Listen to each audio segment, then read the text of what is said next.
السلام علیکم۔ سیاہ نیولا کی قسط نمبر 14 آپ کے پیش خدمت ہے۔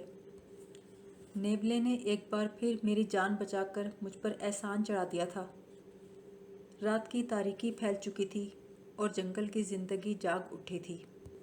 گرمی اور دھوپ سے چھپے ہوئے جاندار رات کی تاریکی میں نکل آئے تھے۔ حشرات الارض اور طرح طرح کے جانور خوراک کی تلاش میں تھے جن کا نوالا میں بھی بن سکتا تھا۔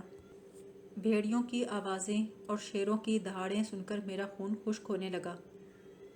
انسان بھی کیا چیز ہے، ابھی کچھ پہلے ہی میں زندگی سے بیزار تھا اور اب جان کے خوف سے درندوں کی آوازیں سن کر ڈر رہا تھا۔ نہ جانے افریقہ کی اس بھیانک زندگی سے کب نجات ملے گی۔ تبھی مجھے اپنی آنکھوں کے سامنے روشنی کی ایک لکیر سی نظر آئی، ایک ایسی لکیر جس کی چمک سونے جیسی تھی۔ لکیر تقریباً 1 گز کی تھی اور رینگ رہی تھی۔ میں آنکھیں پھاڑ کر اسے دیکھنے لگا۔ یہ لکیر دیکھ کر پتہ چلا کہ سانپ ہے، ایسا چمکدار سانپ۔ میرا دل چاہا اسے قریب سے دیکھوں۔ اس کی رفتار تیز نہیں تھی۔ میں اس کے پیچھے چل پڑا۔ میری نگاہیں اس پر جمی ہوئی تھیں اور قدم خود بخود اس کے پیچھے اٹھ رہے تھے۔ مجھ پر سحر کسی کیفیت طاری ہو گئی تھی۔ راستہ طے ہونے کا احساس نہ ہوا، نہ ہی یہ پتہ چلا کہ جنگل کب ختم ہوا۔ میں تو اس وقت چونکا جب سانپ ایک کشادہ غار کے اندر داخل ہو گیا۔ اب چمکتی ہوئی لکیر کا سحر ختم ہو گیا تھا اور میں پریشان نگاہوں سے چاروں طرف دیکھ رہا تھا۔ واپس پلٹنے کا ارادہ کیا، تبھی غار میں روشنی سی پھوٹ پڑی۔ اس روشنی میں ایک سایہ نظر آیا۔ سفید جھلمل کرتے لباس میں ایک لڑکی سامنے آئی۔ کہنے لگی، واپس جا رہے ہو؟ میں منہ پھاڑے اسے دیکھتا رہ گیا۔ وہ دوبارہ بولی، واپس کیوں جا رہے ہو؟ میں نے پوچھا، کیا تم اس غار میں رہتی ہو؟ اس نے کہا، ہاں، مگر یہاں تو میں نے ابھی ایک سانپ دیکھا ہے۔ وہ ہنس کر بولی، اب وہ سانپ تمہیں طلب کر رہا ہے، اندر آ جاؤ۔ نہ جانے کیا سحر تھا، میرے قدم خود بخود اٹھ گئے۔ یہ غار بہت صاف شفاف تھا، اس کی دیواروں سے روشنی نکل رہی تھی، اتنی روشنی کہ سوئی بھی گر جائے تو اٹھا لیں۔ اس کی وجہ یہاں لگے ہیرے تھے، ایسے بڑے بڑے اور قیمتی ہیرے، دنیا والے دیکھیں تو دیوانے ہو جائیں۔ وہ لڑکی مجھے لے کر ایک شیشے کی دیوار کے قریب رک گئی اور بولی، بیٹھ جاؤ۔ میں نے کہا، تم مجھے یہاں کیوں لائی ہو؟ کہنے لگی، میں نے نہیں، تمہیں رانی گومچی نے بلایا ہے۔ کون رانی گومچی؟ وہی جس کی حکومت میں تم اس وقت موجود ہو۔ میں خاموشی سے ایک طرف بیٹھ گیا۔ وہ سانپ، یہ لڑکی اور رانی گومچی، کوئی ایک بات بھی سمجھ نہیں آئی تھی۔ پھر شیشے کی دیوار کے عقب سے بالکل اسی شکل صورت کی ایک دوسری لڑکی اپنے ہاتھوں میں سراہی جیسا برتن اٹھائے آئی۔ اس نے اس برتن سے کوئی مشروب گلاس میں ڈال کر مجھے دیا۔ یہ کوئی بہت ہی خوش ذائقہ مشروب تھا۔ اسے پی کر انتہائی فرحت کا احساس ہوا اور تھکن اتر گئی۔ اچانک دیوار کے عقب سے روشنی ابھری۔ لڑکیاں ہاتھ باندھ کر کھڑی ہو گئیں۔ شیشے کی دیوار کے عقب میں جو عکس نظر آیا وہ ایک دلکش اور حسین چہرے کا روپ تھا۔ 20-21 سال کی ایک حسینہ سبز رنگ کے لباس میں اپنے سنہری بالوں کو سمیٹتی ہوئی شیشے کی دیوار سے اس جانب آ گئی۔ تعجب کی بات تھی کہ یہاں نہ کوئی دروازہ تھا نہ راستہ، اور وہ دیوار کے آر پار اس طرح آ جا رہی تھی جیسے ان کا وجود ٹھوس حیثیت نہ رکھتا ہو۔ آنے والی لڑکی کے سنہری بدن سے روشنی سی پھوٹ رہی تھی۔ مجھے دیکھ کر وہ مسکرائی۔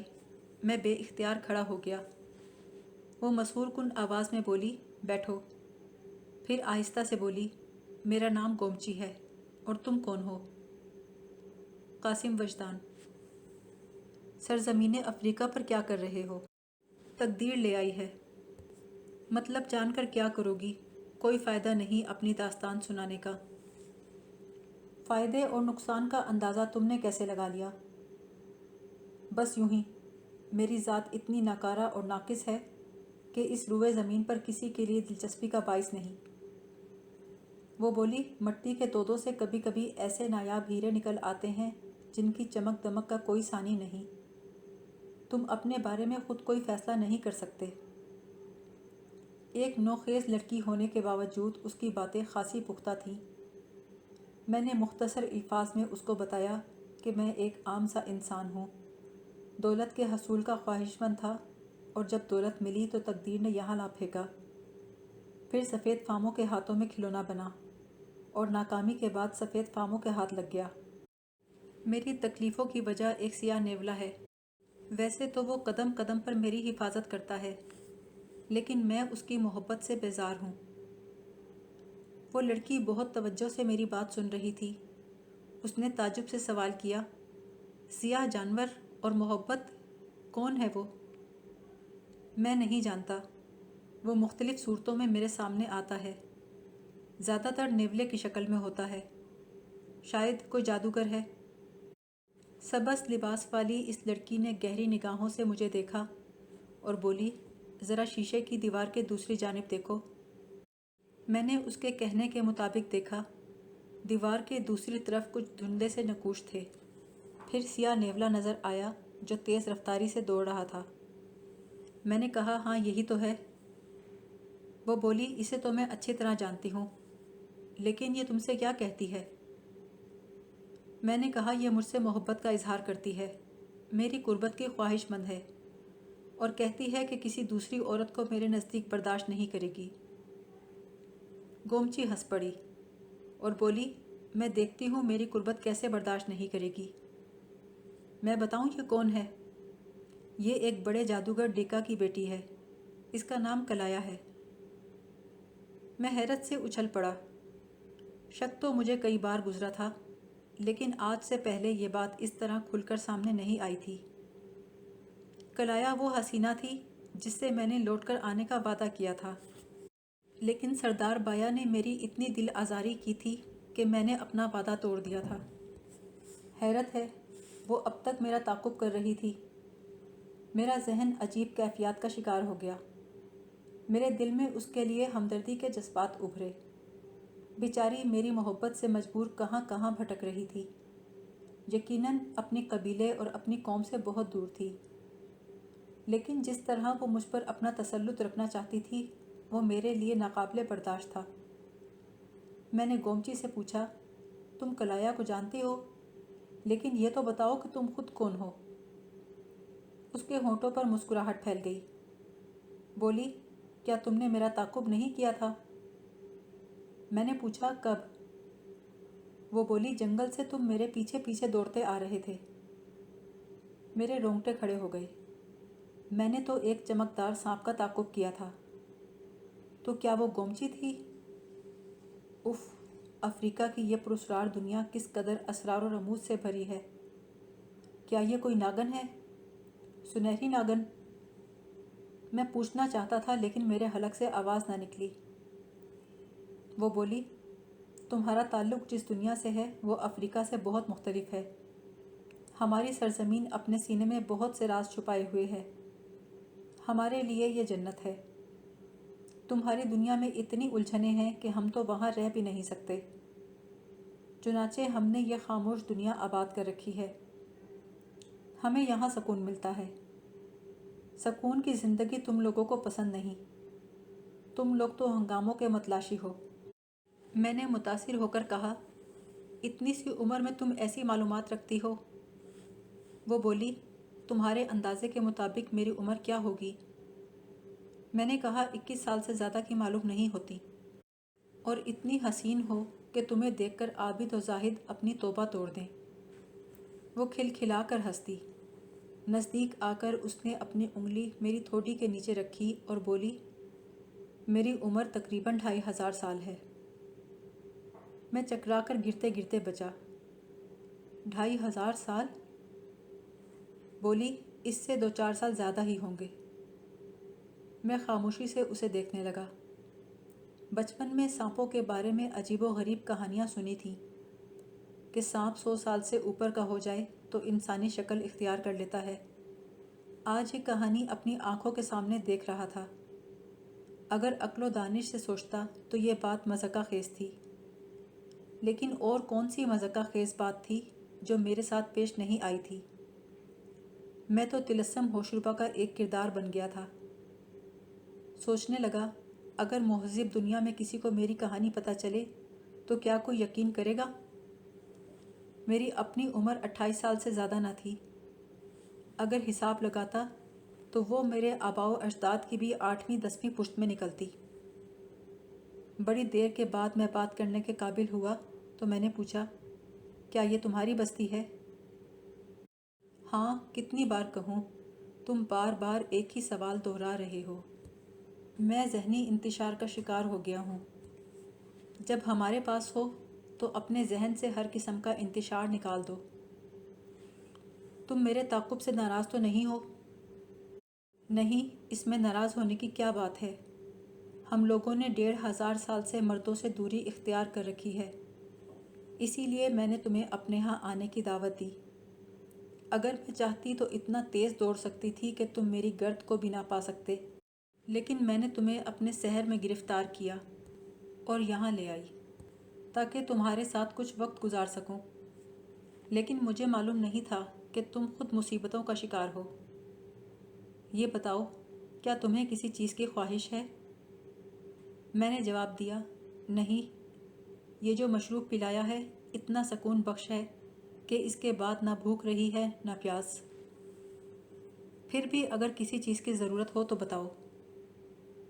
میں نے کہا، بس میرے ذہن میں کچھ سوال ہیں۔ کہنے لگی، ہاں ہاں ضرور کرو، گفتگو کرنے کے لیے ہی تو تمہیں بلایا ہے۔ گومچی، کیا تمہارے پاس کوئی ایسا علم ہے جس کی وجہ سے تم دوسروں سے ممتاز ہو؟ میرا مطلب ہے افریقہ کے پراسرار علوم۔ کہنے لگی، ہاں نوجوان، زندگی گزارنے کے لیے بہت سی چیزوں کے علاوہ علوم کی بھی ضرورت ہوتی ہے۔ تم جو پوچھنا چاہتے ہو کھل کر پوچھو۔ میں نے کہا، میں اپنی ساتھی عین کے لیے بہت پریشان ہوں۔ یہ معلوم کرنا چاہتا ہوں وہ حبالہ کی بستی سے غائب ہو کر کہاں پہنچ گئی۔ گومچی نے پرخیال انداز میں گردن ہلائی، پھر دیوار کی طرف بڑھ گئی۔ اس نے دونوں ہاتھ فضا میں بلند کیے۔ شیشے پر دھندلے سے نقوش نظر آنے لگے۔ پھر میں نے ان نقوش کو واضح ہوتے ہوئے دیکھا۔ بلا شبہ وہ عین ہی تھی۔ اس وقت وہ جھونپڑے میں تھی۔ تب میں نے دیکھا کچھ پرسرار سے ہیولے اندر داخل ہوئے۔ میں نے خود کو ایک کونے میں سوتے ہوئے دیکھا۔ آنے والوں میں سے ایک ہیولے نے عین کے منہ پر ہاتھ رکھا، دوسرے نے اسے اپنے بازوؤں میں اٹھا لیا۔ اس کے بعد صحرا کے کچھ مناظر نظر آئے، پھر ایک ویران جنگل، پھر میں نے ایک عجیب و غریب منظر دیکھا۔ وہ ہیولے عین کو لے کر ایک عجیب جگہ پہنچ گئے۔ وہ ایک پہاڑی تھی جس کا اوپری حصہ شیر کے سر جیسا تھا۔ اس شیر کا منہ کھلا ہوا تھا، جہاں سے ایک غار اندر جاتا دکھائی دے رہا تھا۔ وہ ہیولے عین کو لے کر غار کے اندر چلے گئے۔ یہ سب کچھ دیکھ کر میرے حواس میرا ساتھ چھوڑ رہے تھے۔ میں نے گھبرا کر کہا، یہ کون سی جگہ ہے؟ وہ بولی، تمہاری دوست شبالہ کی قید میں ہے۔ افسوس میں اس سے زیادہ معلوم نہیں کر سکتی۔ تم نے دیکھ لیا اس کے آگے تاریکی کا پردہ ہے۔ شبالہ کا نام میں نے فلوفد اور حبالہ کے منہ سے سنا تھا۔ میں نے پوچھا، شبالہ ہے کون؟ کیا افریقہ کی کوئی جادوگرنی ہے؟ وہ بولی، شبالہ افریقہ کے قبیلوں کی مقدس دیوی ہے جس کی پوجا کی جاتی ہے۔ وہ بے پناہ پراسرار قوتوں کی مالک ہے۔ اس کا سحر ہم سب پر حاوی ہے۔ میں نے کہا، لیکن عین سے اسے کیا دلچسپی ہو سکتی ہے؟ وہ بولی، افسوس میں نہیں جانتی۔ میں نے کہا، گومچی، وہ لڑکی بے شمار مصیبتوں میں گھری ہوئی تھی۔ میں اس کی مدد کرنا چاہتا تھا، لیکن افسوس اس کے لیے کچھ نہ کر سکا۔ گومچی بولی، کیا تم اس سے محبت کرتے ہو؟ میں نے کہا، نہیں، لیکن ہمدردی بہت ہے۔ گومچی بولی، تم بہت انوکھے ہو قاسم، اور ایسے مسائل میں گھرے ہوئے ہو کہ مجھے حیرت ہوتی ہے۔ میں نے کہا، مجھے تو یوں لگتا ہے کہ میری اپنی زندگی بھی میری نہیں، حالات کے ہاتھ میں کوئی کھلونا ہوں، جس کا جہاں دل چاہے مجھے لے جاتا ہے۔ گومچی نے مجھے ہمدردی سے دیکھا اور کہا، میں تمہاری جانب دوستی کا ہاتھ بڑھاتی ہوں۔ حالانکہ ہماری نسل کے بارے میں عام تاثر یہ ہے کہ ہم صرف ڈسنا جانتے ہیں، لیکن میں کوشش کروں گی کہ ایک دوست بن کر تمہاری پریشانیاں دور کروں۔ ایک ایسے وقت میں جب مجھے چاروں طرف دنیا تاریک نظر آتی تھی، مجھے گومچی کا وجود غنیمت لگا۔ اس کی بات سے میرے دل کو ڈھارس سی ہوئی۔ کہنے کو تو وہ ایک ناگن تھی، لیکن دیکھنے میں ایک نوخیز حسینہ تھی۔ مجھے سوچوں میں گم دیکھ کر بولی، کیا سوچنے لگے قاسم؟ میں نے کہا، تمہارے بارے میں ہی سوچ رہا تھا۔ میرے بارے میں؟ وہ کیا؟ وہ یہ کہ تم اس قدر حسین اور نوخیز ہو، تمہاری عمر کے لحاظ سے اس کا تصور بھی نہیں کیا جا سکتا۔ وہ مسکرا کر بولی، تمہارے حساب سے تو واقعی میری عمر بہت زیادہ ہے۔ خیر یہ بتاؤ کہ آئندہ کے بارے میں کیا سوچا ہے؟ میں نے کہا، سچ کہوں، بارہا اپنی زندگی کو ختم کرنے کا سوچا، لیکن ابھی تک اپنی زندگی سے چمٹا ہوا ہوں۔ اب تو میں نے خود کو حالات کے دھارے پر چھوڑ دیا ہے۔ جب میرا وقت آئے گا تو زندگی خود ہی ختم ہو جائے گی۔ گومچی نے مجھے ترس کھانے والی نگاہوں سے دیکھا اور بولی، مجھے بتاؤ میں تمہارے لیے کیا کروں؟ میں نے کہا، میں یہاں سے نکلنا چاہتا ہوں۔ لیکن تم تو وہاں بھی مصائب سے اکتائے ہوئے تھے۔ وہاں میں مصیبتوں کا شکار ضرور تھا، لیکن اکتایا ہوا نہیں تھا، بس عمدہ زندگی جینا چاہتا تھا۔ وہ بولی، اس کا مطلب ہے تمہیں ہماری سرزمین پسند نہیں آئی؟ میں نے کہا، میں تو اس سرزمین کو جہنم سمجھتا ہوں۔ معاف کرنا، یہاں تم بھی رہتی ہو، تمہیں اپنی زمین سے محبت ہوگی۔ مجھے ایسے الفاظ نہیں کہنے چاہیے، لیکن مجھ پر جو بیت رہی ہے وہ میں ہی جانتا ہوں۔ گومچی نے آنکھیں بند کر لیں، پھر فضا میں ہاتھ بلند کیے، کچھ دیر کے بعد آنکھیں کھولیں، پھر بولی، میرے علم کے مطابق سرزمین افریقہ کی کچھ قوتیں تمہارے ارد گرد ہیں اور تمہیں اپنے فائدے کے لیے استعمال کرنا چاہتی ہیں۔ انہیں تمہاری مجبوری سے فائدہ اٹھا کر اپنا آلۂ کار نہیں بنانا چاہیے۔ اپنے علاقے سے باہر ان قوتوں سے تمہیں بچانا میرے اختیار میں نہیں ہے، لیکن میں تمہیں راستہ بتا سکتی ہوں اور بڑی مقدار میں ہیرے جواہرات دے سکتی ہوں، جن سے تم اپنی دنیا کے امیر کبیر انسان بن جاؤ گے۔ لیکن قاسم، وہ قوتیں تمہیں اتنی آسانی سے افریقہ سے نکلنے نہیں دیں گی۔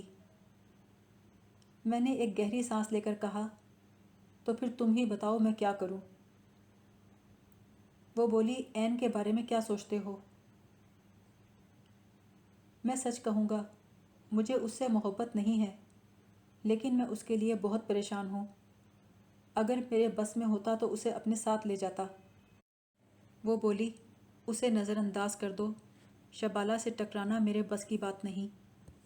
میں نے کہا، نظر انداز تو کرنا ہی پڑے گا، کیونکہ میں پراسرار قوتوں سے لڑ نہیں سکتا، لیکن وہ بیچاری بہت بے سہارا ہے اور مجھ سے بھی زیادہ کمزور ہے، اور مہذب دنیا کے انسانوں کی بھلائی کرنا چاہتی ہے۔ سمجھ نہیں آتا شبالہ کو اس کی کیا ضرورت پیش آ گئی۔ گومچی بولی، میرے لیے ممکن ہوتا تو ضرور پتہ کرتی۔ ابھی تو یہی کہہ سکتی ہوں کہ کچھ دیر آرام کرو، آؤ میرے ساتھ۔ وہ میرا ہاتھ پکڑ کے مجھے شیشے کی دیوار کی دوسری طرف لے گئی۔ اس طرف قدم رکھ کے میں ششدر رہ گیا۔ ماحول اور وقت بدل گیا تھا۔ لگتا تھا صبح کے 5 بج رہے ہیں۔ سورج ابھی نہیں نکلا تھا۔ ایک دل کو خوش کرنے والا منظر تھا۔ چاروں طرف پھولوں کے تختے تھے، جگہ جگہ رنگین فوارے چل رہے تھے۔ فواروں کے تالابوں میں نیلے، پیلے، سرخ، سبز سانپ تیر رہے تھے۔ سامنے ایک سنگ مرمر کی بارہ دری تھی، جس میں ایک چھپر کھٹ موجود تھا۔ وہ مجھے لے کر اس تخت نما چھپر کھٹ پر بیٹھ گئی۔ پھر اس نے فضا میں ہاتھ اٹھایا۔ اگلے ہی لمحے کئی حسین عورتیں اپنے ہاتھوں میں ساز لیے چلی آئیں۔ مجھے حیران پریشان دیکھا تو گومچی ہنس کر بولی، کیا تمہارے ذہن میں کلایا کا خوف ہے؟ میں نے کہا، ہاں، اس کا خوف تو میری روح پر مسلط ہے۔ کہنے لگی، کاش وہ اس وقت یہاں آ جائے تو تمہیں ہمیشہ کے لیے اس سے نجات مل جائے۔ یہاں میری حکومت ہے، میرے ایک اشارے پر لاکھوں سانپ اس کے بدن سے چمٹ جائیں گے، لیکن وہ بہت چالاک ہے، یہاں نہیں آئے گی، اس لیے تم اس کا احساس ذہن سے نکال دو۔ اس وقت تم میری پناہ میں ہو۔ وہاں موجود عورتوں نے ساز اور نغمے چھیڑ دیے۔ ایک ناگن شراب لے کر ہمارے پاس آئی۔ جوں جوں رات گزرتی گئی میں نشے میں ڈوبتا چلا گیا، اور گومچی پر تو ایسا نشہ چڑھا کہ مدہوشی میں اپنا وجود کھو بیٹھی۔ اس وقت ایک حسین سانپ میرے بدن سے لپٹا ہوا تھا۔ اس نے میری کمر کے گرد بل ڈال رکھے تھے۔ خوف سے میرے رونگٹے کھڑے ہو گئے۔ جدھر نظر ڈالتا تھا سانپ نظر آتے تھے۔ میں نے گھبرا کر آنکھیں بند کر لیں۔ پھر نہ جانے کیسے گومچی ہوش میں آئی۔ اس نے فوراً ہی اپنی ہیئت بدلی اور دوبارہ اس حسین لڑکی کے روپ میں آ گئی۔